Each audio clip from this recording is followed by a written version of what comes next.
সুপ্রিয় দেশবাসী, আসসালামু আলাইকুম। আমি চ্যাংমাই আমের চারার বাগানে নিয়েছিলাম।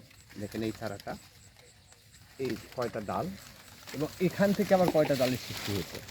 এখান থেকে আবার কয়টা ডালের সৃষ্টি হয়েছে। এবার এটা, এই গাছটার বয়স অত্যন্ত কম, এবারেরই করা। হ্যাঁ, তো ইনশাল্লাহ এই গাছটা রোপণযোগ্য। এই সামনের বাড়িটাতে ফল আসবে, ফল ভোগ করতে পারবেন। এই গাছটার গোড়ালিটা দেখেন কত সুন্দর এবং মজবুত। তো আপনারা হয়তো মনে করবেন যে একটাই শুধু দেখাচ্ছেন, এই আর একটা দেখাই আমি আপনাদেরকে। এই গাছটাও দেখেন কত সুন্দর, কত মজবুত।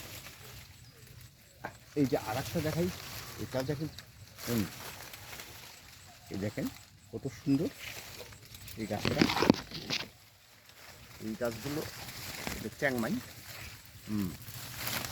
তো যিনি যেখান থেকে দেখছেন আমার এই ভিডিওটা, দেশি প্রবাসী ভাইয়েরা, বিশেষ করে প্রবাসী ভাইদেরকে আমি অনুরোধ করব, আমার ইমো হোয়াটসঅ্যাপ নাম্বার আছে।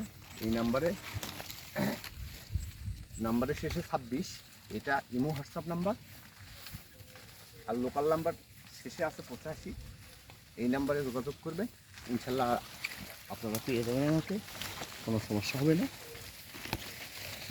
দেখেন চারাগুলো দেখেন, আমি চারাগুলো একটা একটা করে চারা দেখাচ্ছি আপনাদেরকে, একটা একটা করে চারা দেখাচ্ছি। এই যে দেখেন গাছের গোড়ালিটা দেখেন, গাছের গোড়ালিটা দেখেন কত সুন্দর, কত মজবুত। এই যে একটা চারা, এই চারাটা দেখেন। তো আমি আপনাদেরকে আর কথা না বাড়িয়ে এখানে শেষ করছি। আপনারা ভালো থাকবেন, সুস্থ থাকবেন। আল্লাহ পৃথিবীতে শান্তি বিরাজ করুক, কামনা। বাস।